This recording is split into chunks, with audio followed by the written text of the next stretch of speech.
Hello बच्चों, कैसे हैं आप सब लोग। आशा करती हूँ आप लोग बिल्कुल ठीक होंगे और मैं भी बिल्कुल ठीक हूँ।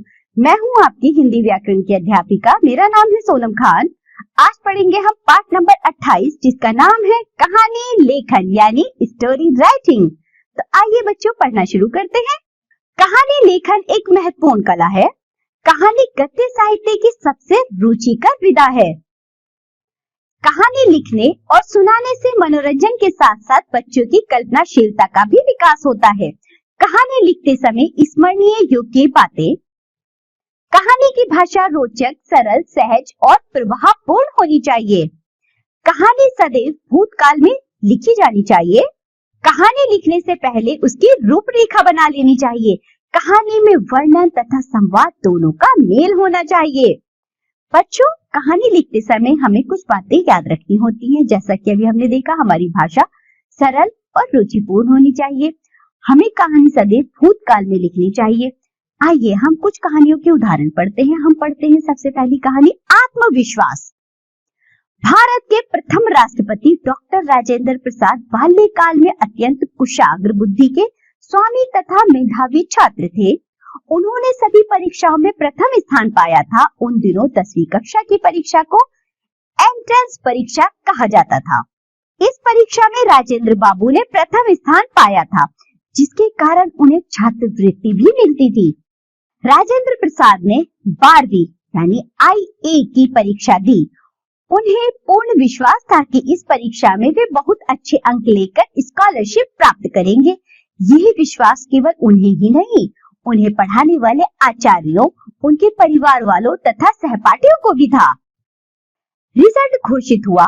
सभी राजेंद्र बाबू का रिजल्ट जानने को उत्सुक थे, मगर यह क्या, राजेंद्र बाबू का नाम उत्तीर्ण होने वाले छात्रों की सूची में नहीं था। यह घटना अप्रत्याशित थी। किसी को विश्वास ही नहीं हो रहा था कि राजेंद्र प्रसाद जैसा होनहार, मेधावी तथा परिश्रमी छात्र अनुत्तीर्ण भी हो सकता है। राजेंद्र प्रसाद महाविद्यालय के प्रधानाचार्य के पास पहुंचे और बोले, श्रीमान कृपया पुनः देख लें, मेरा नाम सफल होने वाले छात्रों की सूची में अवश्य होना चाहिए। राजेंद्र, तुम इस बार असफल हो गए हो, तभी तो तुम्हारा नाम घोषित नहीं किया गया। प्रिंसिपल बोले, ऐसा नहीं हो सकता श्रीमान, मैं कभी अनुत्तीर्ण नहीं हो सकता। राजेंद्र ने पूर्ण आत्मविश्वास परंतु शालीनता से कहा, यदि ऐसा होता तो तुम्हारा नाम अवश्य प्रकाशित होता। प्रिंसिपल ने कहा। राजेंद्र प्रसाद ने स्वाभाविक एवं आत्मविश्वास ने उन्हें अद्भुत शक्ति एवं साहस प्रदान किया। वे बोले, क्षमा करें श्रीमान, मैं इस परीक्षा परिणाम पर विश्वास नहीं करता, मैं अवश्य उत्तीर्ण हूँ। राजेंद्र प्रसाद के बार बार इस प्रकार बोलने तथा बहस करने पर प्रिंसिपल बिगड़ पड़े और बोले, राजेंद्र, तुम बेकार की बातें कर रहे हो। यदि आगे कुछ बोले तो मुझे तुम पर जुर्माना करना पड़ेगा। चाहे आप मुझ पर कितना ही जुर्माना कर दे, परंतु मैं उत्तीर्ण अवश्य हूँ। प्रिंसिपल का पारा चढ़ गया। उन्होंने राजेंद्र प्रसाद पर 5 रुपए जुर्माना कर दिया, परंतु राजेंद्र प्रसाद बार बार अपनी बात दोहराते रहे और उधर प्रिंसिपल भी क्रोधित होकर जुर्माने की धनराशि बढ़ाते रहे। इस प्रकार जुर्माना बढ़कर 50 रुपए तक पहुंच गया। तभी महाविद्यालय का एक अधिकारी हांफता हुआ प्रिंसिपल के कक्ष में आया। उसके हाथ में परीक्षा फल की मूल प्रति थी। सर, हमसे एक बहुत बड़ी भूल हो गई है। भूल? कौन सी भूल? प्रिंसिपल ने आश्चर्य से पूछा। सर, जिस छात्र ने इस परीक्षा में सर्वाधिक अंक प्राप्त किए हैं, मैं उसका नाम परीक्षा फल में लिखना भूल गया। मैं इसके लिए क्षमा प्रार्थी हूँ। उस विद्यार्थी का क्या नाम है? प्रिंसिपल ने उत्सुकता से पूछा। सर, उसका नाम राजेंद्र प्रसाद है, अधिकारी ने उत्तर दिया। राजेंद्र प्रसाद वहीं खड़े थे। प्रिंसिपल महोदय अपनी कुर्सी से उठे और उन्हें गले से लगा लिया और बोले, बेटा राजेंद्र, धन्य है तुम्हारा आत्मविश्वास, तुम बड़े होकर एक महान व्यक्ति बनोगे, यह मेरा आशीर्वाद है। तो बच्चों, हमने पढ़ी एक कहानी आत्मविश्वास। किस तरह राजेंद्र प्रसाद को अपने काम पर, अपने कार्य पर, अपनी परीक्षा पर पूर्ण विश्वास था। उनका परीक्षा फल अनुत्तीर्ण था, यानी कि कोई परीक्षा फल नहीं आया था। उन्हें लगा कि सबको लगा कि वह अनुत्तीर्ण हो गए, लेकिन राजेंद्र प्रसाद को पूर्ण विश्वास था अपने पर। वह पूरे आत्मविश्वासी थे। उन्हें यकीन था, भरोसा था कि नहीं मैं उत्तीर्ण हुआ हूँ, वह लड़ते रहे और अपनी बात को साबित किया। चलिए आगे बढ़ते हैं, एक और कहानी पढ़ेंगे जिसका नाम है दूरदर्शन।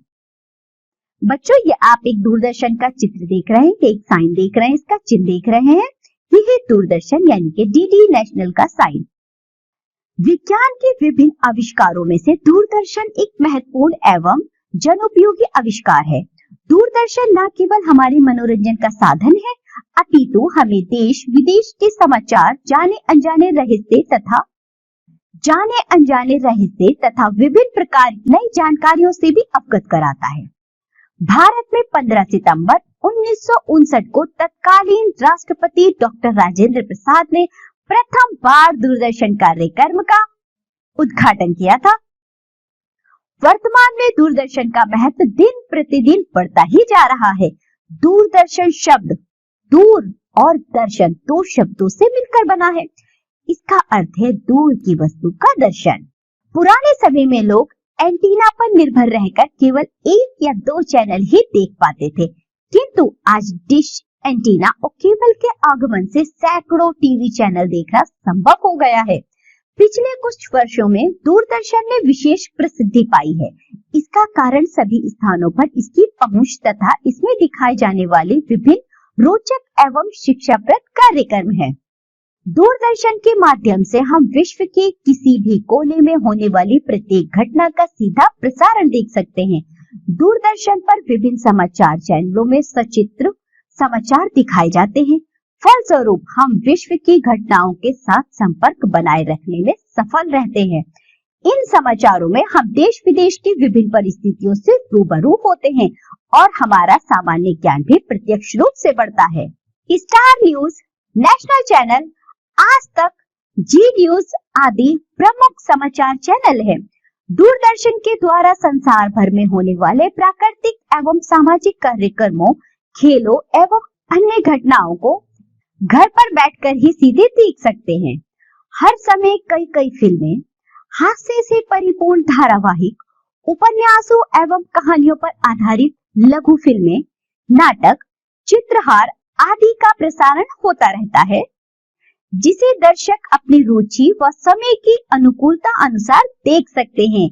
आजकल सामान्य ज्ञान पर तथा संगीत व हास्य पर आधारित प्रतियोगिताओं का भी प्रचलन बढ़ता जा रहा है, जिनके माध्यम से दर्शक व प्रतिभागी मनोरंजन के साथ साथ अच्छी खासी धनराशि का अर्जन भी करते हैं। दूरदर्शन मनोरंजन के साथ साथ शिक्षा का भी प्रमुख साधन है।